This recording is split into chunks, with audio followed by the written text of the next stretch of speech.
안녕하세요. 변호성 노무사입니다. 오늘은 취업규칙의 작성 및 변경 방법에 대해서 설명드리도록 하겠습니다. 먼저 취업규칙이 뭐냐부터 살펴보면 취업규칙은 근로자의 복무규율과 근로자 전체에게 적용될 근로조건에 관해서 규정한 거다라는 거예요. 이 정의에서 살펴보면 명칭이 취업규칙만이 아니라 그 명칭 여하에 불구하고 전체 근로자에게 적용될 근로조건을 담았다. 그러면 그거는 명칭에 상관없이 전부 다 취업규칙이라는 거예요. 일반적으로 혹시 오해하시는 게 회사마다 취업규칙이라는 큰 틀을 하나 갖고 있고 그 밑에 인사규정, 복무규정, 징계규정, 상벌규정, 인사위원회 규정, 복리후생 규정, 급여규정 뭐 다양한 명칭으로 근로조건 전체에 대해서 규율하는 규정을 갖고 있다면 그 전체가 취업규칙이 되는 거고요. 그 전체에 대해서 지금부터 말씀드릴 취업규칙에 대한 법리를 적용을 해야 된다. 명칭만 취업규칙인 게 아니다라는 거 먼저 말씀을 드리고요. 이런 취업규칙의 작성 및 신고 대상 의무는 상시 근로자 10명 이상, 결국 임원이나 대표를 뺀 상시 근로자가 10명 이상이면 이 대상 사업장이 됩니다. 여기 상시 근로자 수는 저희가 여러 군데서 상시 근로자라는 개념이 나오는데 1개월 동안 총 가동일수, 가동일수라는 건 회사 영업일수예요. 그 영업일수 동안 1개월 동안 사용한 근로자의 연인원이라는 개념인데 이 연인원이라는 개념은 4월달을 따진다. 그럼 4월달에 워킹데이가 20일이었다면 분모는 20일이 되는 거고요. 분자는 4월 1일날 근무한 사람이 10명이면 10, 2일날은 15명이면 15, 3일날은 12이면 12, 이걸 다 한 달 걸 다 더하는 게 분자로 가는 걸 연인원이라고 합니다. 그렇게 해서 10명 이상이다. 그러면 작성해서 신고를 해야 될 대상 사업장이 되는 겁니다. 그리고 취업규칙과 근로계약. 우리가 취업규칙은 회사의 전반적으로 통일된 근로조건을 규정한 것이고요. 근로계약은 그걸 바탕으로 해서 개별 근로자와 계약을 맺는 걸 근로계약이라고 하죠. 근데 만약에 취업규칙에서 정한 근로조건보다 미달해서 그 근로계약을 했다. 그러면 그 근로계약은 취업규칙보다 근로조건이 미달한다면 해당 미달되는 건 무효로 하고 취업규칙에 정한 기준에 따라서 그 근로계약 내용이 변경되게 되어 있습니다. 그래서 취업규칙이 더 유리한데 근로계약엔 불리하게 돼 있다. 그럼 취업규칙을 적용한다. 이런 거고요. 그다음 취업규칙은 그 필수 기재사항이라고 해서 근로기준법에 나와 있습니다. 그래서 이 필수 기재사항이 쭉 13번까지 나열되어 있는데 이 해당되는 내용들은 취업규칙에 반드시 있어야 된다. 없다면 취업규칙에 대한 작성 신고 의무가 위반되게 되어 있습니다. 그래서 이 총 13가지를 나열을 해드렸는데 이 13가지 중에 핵심이 되는 게 업무의 시작 종료, 휴일 휴가, 임금에 관련된 거, 퇴직급여, 그다음 모성보호에 관련된 거, 그다음에 올해 2019년 7월 16일자로 시행되는 직장 내 괴롭힘의 예방 및 발생 시 조치 등에 관한 사항도 취업규칙의 필수 기재사항으로 들어와 있고요.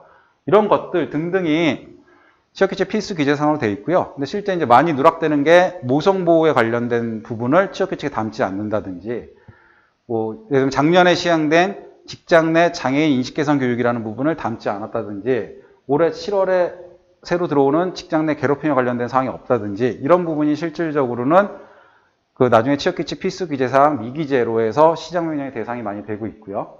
근데 이제 뒤에서 말씀을 드릴 부분이지만 이렇게 제가 좀 검정색으로 칠하지 않은 부분들을 필수적 근로조건이 아니라 임의적 근로조건이라고 합니다.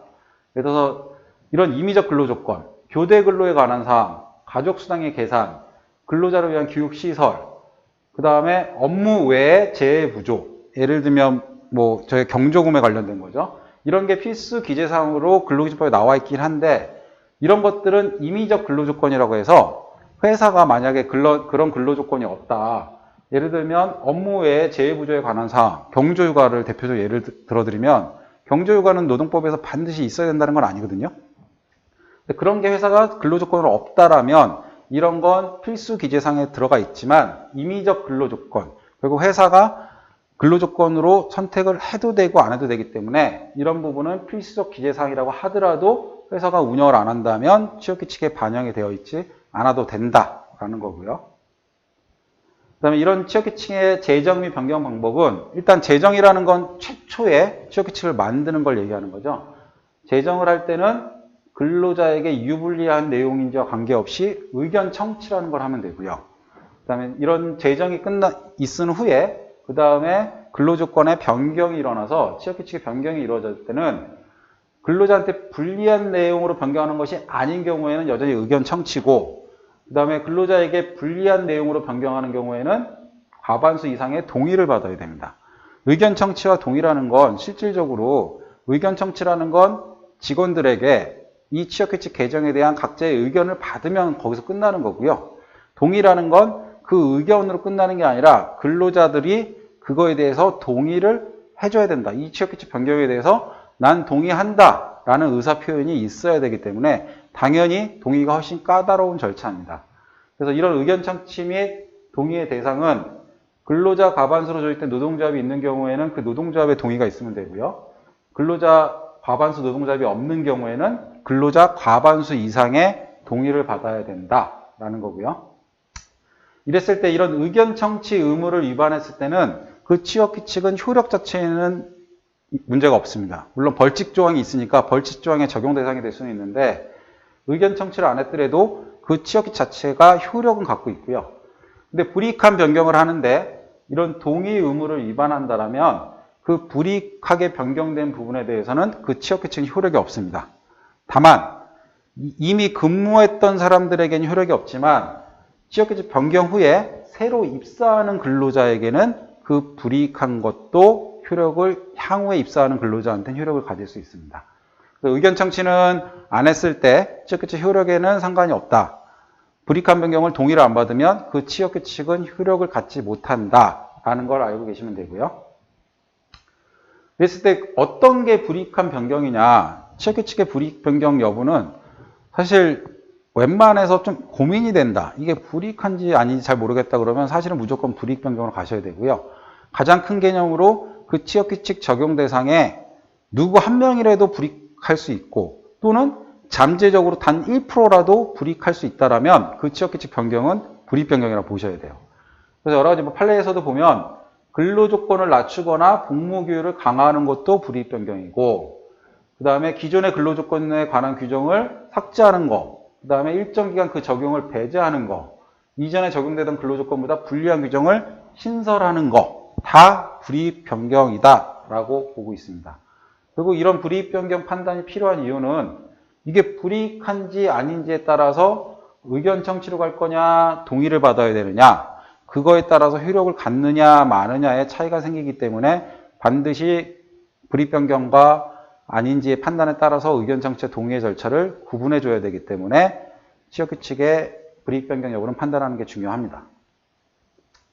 이런 취업규칙의 변경이나 제정에 관련해서는 신고를 해야 되는데 일단 그 절차를 보면 신고서를 제출해야 되고요. 그러면 노동부에 접수가 돼서 그 검토를 한 후에 위법사항이 있으면 변경 명령이 떨어져서 그 부분을 수정해서 다시 신고를 해야 되고, 위법사항이 없는 경우에는 신고가 완료됐습니다. 신고가 완료된 거에 대해서는 별도 통보 내용은 없습니다. 그리고 구비해야 될 서류는 최초에 제정할 때는 취업규칙 신고서, 이거는 근로기준법 시행규칙에 나와 있는 별지 제15 서식을 활용하시면 되고요. 이 신고서에 취업규칙 사본과 과반수의 의견을 들었음을 증명하는 자료, 결국은 근로자가 의견을 청취했습니다 라고 해서 서명이 되어 있는 의견 청취서를 첨부해서 신고하게 되어 있고요. 그 다음에 변경 신고할 때는 마찬가지로 취업규칙 신고서에 취업규칙 사본이 붙고 추가적으로 신고 대비표라고 해서 이전 취업규칙과 개정된 취업규칙을 비교해서 제 몇 조가 이전엔 이거였는데 이렇게 바뀌었다라고 해서 신고 대비표를 첨부를 하게 되어 있습니다. 그리고 이때 과반수의 동의를 받았음을 증명하는 서류, 불이익할 때 아니면 의견을 들었음을 증빙하는 서류를 첨부를 해야 됩니다. 사실 실무적으로는 의견을 들었다라고 서명을 받거나 동의를 했다라고 서명을 받거나가 거의 같은 행정적인 프로세스거든요.